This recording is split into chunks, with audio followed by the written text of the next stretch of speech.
21. I just stopped. I didn't take any more pills after that day. Just on a side track for one moment, I keep hearing the side effects about, oh, what's the side effects of marijuana, what's the side effects of marijuana? Well, I've used marijuana for 40 years and I'm yet to find side effects. I sleep well, I eat well, I walk around with a pleasant smile on my face. Yeah, well, I keep hearing about the side effects of cannabis, but the side effects of these pills they give us, they kill you. There's no more relevant argument than that. And the disgusting crap they put me from, when I stopped taking them, I was 2 months of sweating profusely every day, not sleeping at night, having gastric. I don't recommend to anyone else to stop cold turkey. You've got to have a fairly strong constitution to get through it. My partner even suggested I don't do it. My reasoning was, if I cut myself off them slowly, it's going to take months, and I haven't got months to bugger around, so I just stopped. It was a month or two of crap, but after 2 months of not taking them,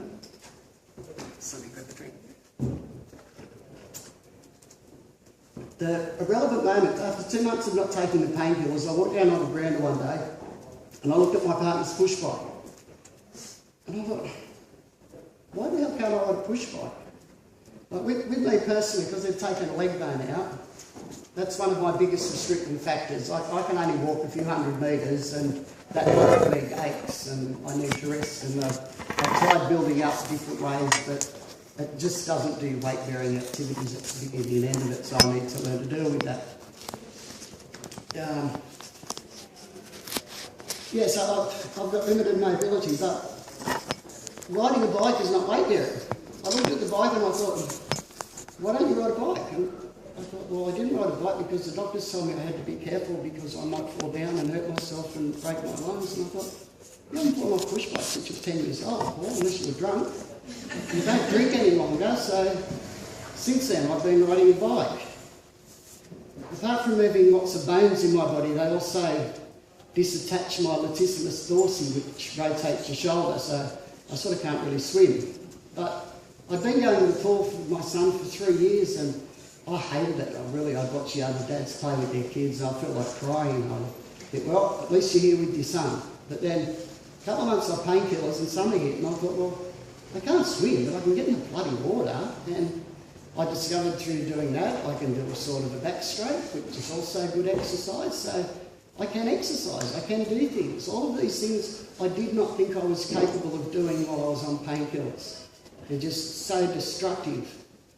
I think what they really do, you go, that's sort of what they've replaced my spine with. I'll give you a good rundown. I still find it bizarre. Around the outside here, that's my 5 ribs that they chopped out and screwed together and grafted. Down the centre here, that's the bone out of his sleeve. That's my little acro prop, that's what I was talking about here. They call it hardware. These are my little screws both ways through my hip, the upright. Like, it's science fiction, you know. You can look at life any way you want, and how can you not be happy that, you know, people say, how about your attitude? And I say, well, my attitude has always been the same. I've always had a good attitude to life. Am I riding away from the microphone or am I leaving? No, sorry about that. No, it's all right. I'll just step away from that now. I just saw the picture up and I thought I'd show you. Yeah, so that gives you an idea of the bizarre way I've gone through life. So anyway, they remove these vertebrae from my spine. I go through these difficulties. And I think that I'm pretty well cured, all right? This is 2010 after the surgeries. 2012, I go back for scans. They find that there's recurrent tumours, so I'm back into hospital.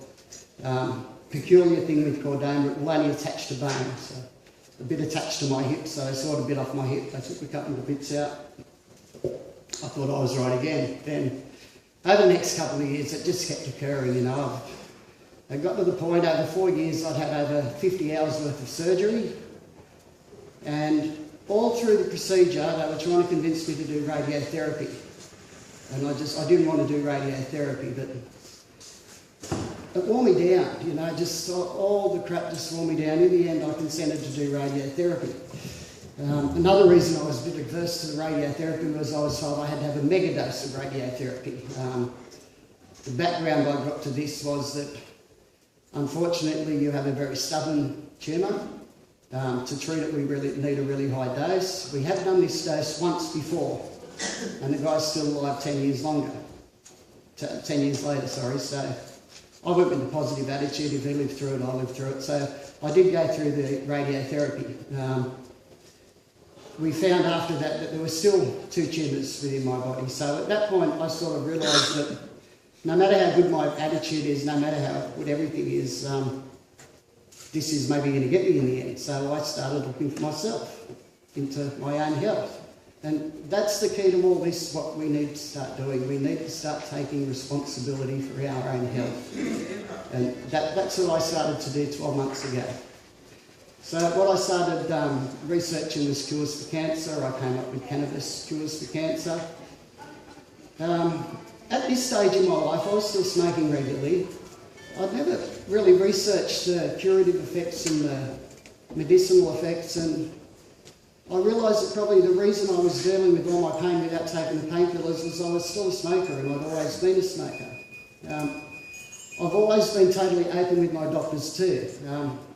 When I first saw my doctor, Dr. Mobs, and he told me what had to occur, my answer to him was, well, I suppose I better give up drinking. And he said, well, it's not affecting your organs, not really. And I said, well, you know, alcohol's about the most destructive drug I know of, so I think if you're going to do this, I should stop drinking. I said, but I do smoke every day and I'm not going to stop smoking. So he knew my background. Through the next 4 years while I was using the painkillers, I was constantly telling the doctors that the painkillers were okay, but if I smoked with them, they were really good. What I discovered after I stopped taking the painkillers was the pot was having just as good an effect as the painkillers were. Only what the pot wasn't doing was putting a cloud over my whole mind and my whole way of thinking and my determination and my willpower and everything. I can use pot every day and still be determined and still have attitude, still function in life, take my children to school, do the housework, I mow my own lawns. I couldn't do that on painkillers, and I can do that on cannabis. So what I've learnt in the last 12 months is there are just a lot of us that need to deal with pain.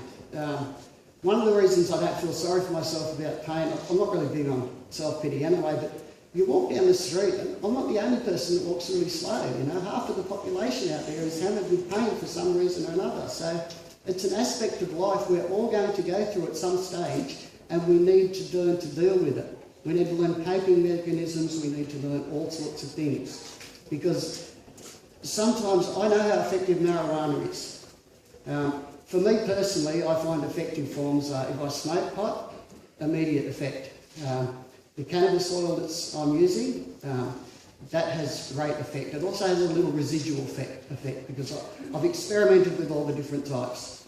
If I don't smoke, there's just too much pain. I can't deal with that. So I figured out I need to smoke. I can only go a day or two without it. With the cannabis oil, it must have a little residual effect because I've tried off the oil and on the oil.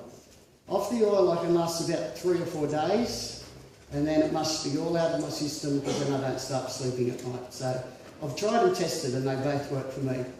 I've found with many other people, edibles work really, really well. I've tried edibles, not for me. So that's what I mean. We know this works for pain, but different methods are going to work for different people. So we need to look at what we're doing with our own health and try different methods and see what particularly works for you. The other key thing I've learnt through all this is every aspect of your life goes into how much pain you're in. You wake up one morning and you're just not doing well. Well, don't run to the doctors and think, can you fix me? Look at what's occurred in your life in the last 24 hours. Has your diet been good? Was your sleep good? Did you have an argument with someone? Are you stressed? So many aspects of our life. If one of them goes astray, food, for example, you don't get your good diet in every day. That's going to affect your sleep. That's going to affect your pain. That's going to affect your mood. That's going to affect everything. And that's what we need to start looking at. Basically, as I said, I've got a degree in sports science. This is the most amazing machine in the world that has ever been created. It regulates itself, it looks after itself, if we give it the opportunity to. Now, none of my methods I think are going to kill me at the moment, but they're giving my body the best chance it can have at fighting whatever there is, whether it be pain, whether it be disease, whether it be anything. So what I've done in the last 12 months, I've tidied up my diet. I'm basically talking to the converted here, you know. We know we don't eat sugar, we know we don't use the crap salt. We eat plenty of fruit, we eat plenty of vegetables, we cut down dairy, we use Greek yogurt, we use rice milk, or we use almond milk. We get hemp into our body any way we can. I use hemp seed in my smoothies every day. I also put leaf in my smoothies every day, as well as smoking, as well as using the oil. So I'm basically ingesting it every way I can that seems to be working for me, and that's also what we need to do. Another big part of my pain management strategy, so what I'm doing now just proves it. I've been absolutely hammered all morning in pain. I don't do cold environments very well. I woke up freezing here and I was absolutely rattled. My theory on pain, sometimes it's always there. Sometimes I can smoke 20 cones and I'm still absolutely hammered. So we need to learn to manage it. It's about distracting your mind. As soon as you give into the pain and say, well, it's all too much, I need to lie in bed and get over it, you don't get over it. You've got nothing to keep your mind occupied. You're just going to think about the pain and you're going to be worse. One day I was in bed, I was in terrible pain. My young son came in and he said, I looked at him, I could see something was wanting in his face. I said, what do you want? He said, I can see you're in pain, but I just want to have a game of soccer. And I said, no, come on, we'll have a game. And he looked at me, he said, didn't you say? I said, mate, I really think I can't be in any more pain. My legs still work at the moment, so I'd much rather be in pain kicking the ball around with you than lying in a bed, feel bloody sorry for myself and making the pain magnify in my mind.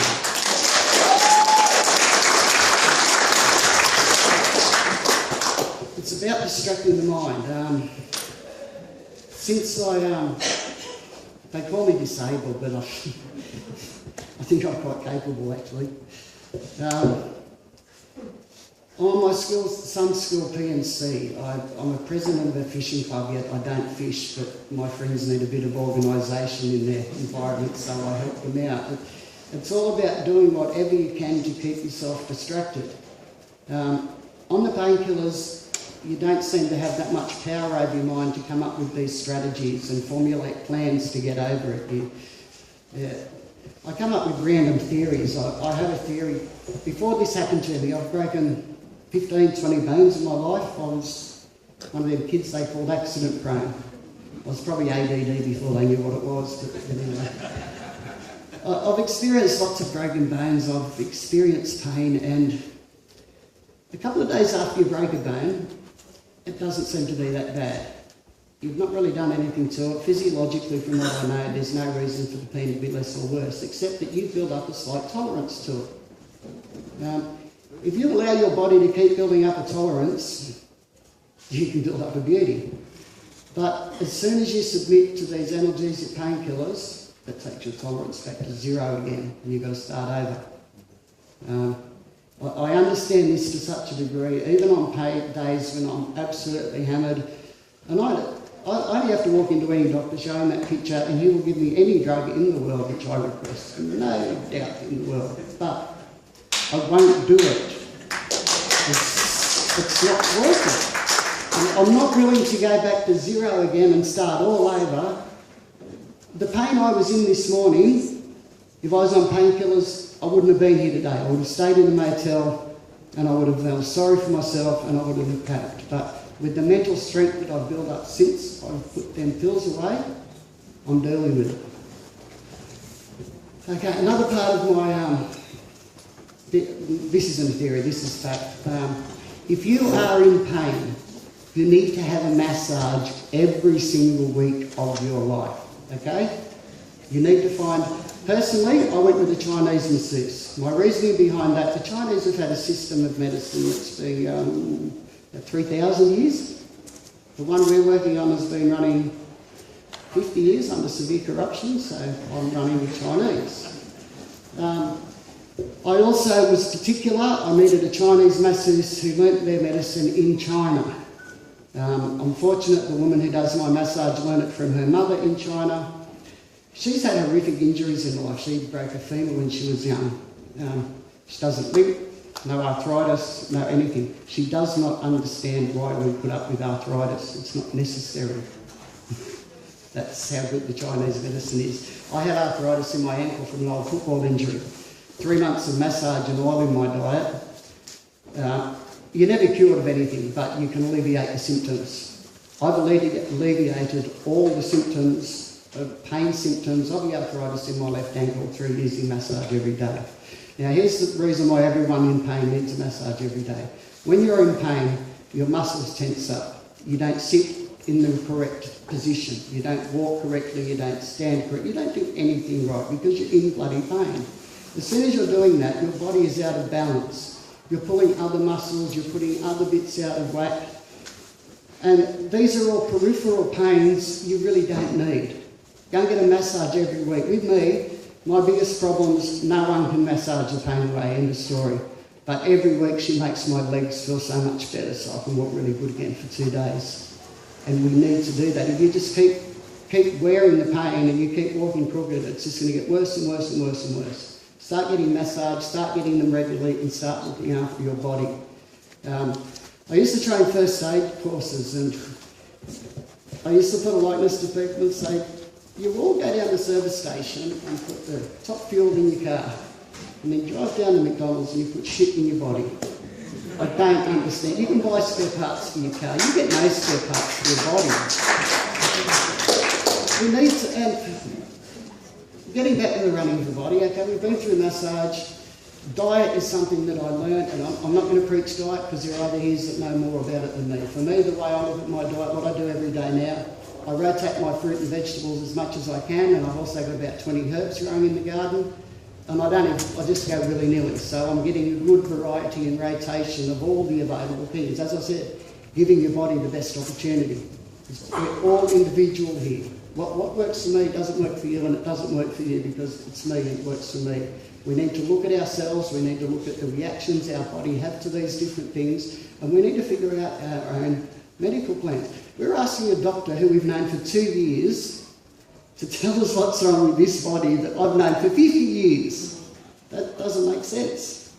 We should be looking at our own bodies and just feeding them correctly, get the correct food into them, get massage into them. The other thing that I've been asked to talk, and I said I was going to say a little bit about it, 3 forms of energy our body gets. We get food, we get oxygen, we get sleep, okay? They're all so vital to each other, and once one's a little bit buggered up, then they all get buggered up.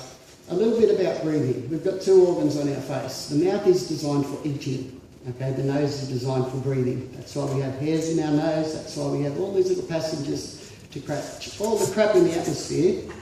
So use your nose for what it's designed for. When you breathe deeply in your nose, breathe out deeply through your mouth. That keeps your lungs going. That's what our basic existence. Another thing important with the breathing is if you're having massage, you need to be breathing deeply while you do it. I'm very aware of my whole body, and as you breathe out that last little bit, that's when your body just totally relaxes and the good bits of the massage come in. So while you're getting the massage, don't just think about the massage. Get your breathing in tune with it. I don't meditate because I'm a bit hyper, but that's my own form of meditation. While I'm getting my massage, I just think about my breathing, Get your breathing in order, get your food in order, and then get your sleep in order. As I said, they all rotate around each other. Then start looking, if you're still having problems, start looking at peripheral aspects of your life, relationships, you know. I fully believe we should have a pet, we should have a garden. We need all these aspects of our life to be in order to get it all in order. And as I said, it's all part of taking responsibility for your own health, your own life. I don't know, does anyone want to ask anything? Yeah, hi. Just regarding the eating of fruit, you're not concerned about the fructose, the sugar that it breaks down to? I've had a few of my friends question me about the sugar, and I said, realistically, I have a lot bigger problems in life than my sugar content. The sugar feeds cancer. Pardon? The sugar feeds cancer. Not natural sugars. Fructose turns refined sugar. Natural sugar doesn't. This is what I'm led to believe also, through reading it through the alkaline diet that I looked through. These are the foods that I'm having with. As I said, from what I'm aware, it's the chemicals that we aren't getting naturally into our body. So, you know what I mean? I don't do my fruit shopping at Woolworths. That's another part of lifestyle. I stopped shopping at Woolworths and Coles when I started to get healthy. I go to the growers market at the local market where I get my fruit, so it is real fruit. So yeah, from what I know about health, I'm happy running with the fruit diet, to be honest with you. I still do have 2 tumours within my body. As far as I see, there are curative properties within cannabis, but there are so many other countries that are just so far ahead of Australia at the moment. It's an absolute bloody embarrassment, you know. We're attempting to do research I'm embarrassed to say how many research papers there are on this subject. You don't even need to know. Google it, it's there. So, as far as curative measures, I don't feel I'm in a position to be able to cure myself at this time. However, the lifestyle advantages that I've obtained through just stop, as I said, that's all I'm here to talk about, is dealing with my pain. And that's the best thing. My whole life revolves around my pain. I have to get a daily routine. I know how far I can walk. You know, if we're going somewhere, my day out is I go with the family, I walk for maybe 5 minutes and I find a central area and wait for them to come back. You learn to manage your pain the best you can. You know what you can do, you know what you can't do. But as I keep saying, that these mechanisms, you can't build them up when you're on the painkillers. You're on the painkillers, you resign yourself to the bedroom. You resign yourself to living in pain. My partner keeps reminding me that when I was taking the painkillers, so many days I'd melt into bed and just say, I can't do it anymore. I haven't done that in 12 months. On days that I have been a bit great, I keep extra busy. And I go all day long, and at the odd times where you stop, you think about the pain. But as long as you're keeping busy, it's gone. The whole deal is just about distracting your mind, keeping your mind away from it. And people might say, oh yeah, but you've got such a big tolerance to pain. Well, I built it up, and we can all do it. Every single one out there. How much oil do you take? Like a gram a day or well, at times, at one stage I was doing about 10 grams a day. But that was just, with me, it was all trial and error. And the reason I did that is, as I said, I've smoked pot since pre-teen, okay? So I've got a bit of a tolerance. I don't even get a buzz off the oil, which I find a bit disappointing, to be honest with you. Everyone else says, oh, I did this, I wish I did. So yeah, for a month or two there, before I went for my last CT scan, I upped my dosage as much as I could to try and just saturate the body and see whether we could do something with each tumours. So yeah, for a few weeks I was doing up to 10 mils a day. But at the moment, all I do is a drop of 4 whenever the pain's, probably 2-3 times a day. And then I smoke in between. And as I said, the oil does have an immediate effect, so you only notice that it really does work if you stop taking it for a couple of days and sort of give it a trial. And I've given it a couple of trials and it definitely does work because I'm not going another 3 days without it. Have you monitored the size of the tumours after taking? Well, see, this is another, in the last 12 months, which is the first time this has happened, my tumours didn't grow. But is this the residual effect of the megadose of radiation, or is this a cumulative effect of the oils I've been using? Because everything in this country is not trialled properly and everything, even though I offered myself to everyone in the world, this could have been trialled, but you know, these are the trials that we need, you know what I mean? So as far as the government trials go, I filled my paperwork out for that, and then I looked at the parameters and thought, you'd be joking. Their parameters say that the amount of oil I'm allowed to have is 1 dose at a time.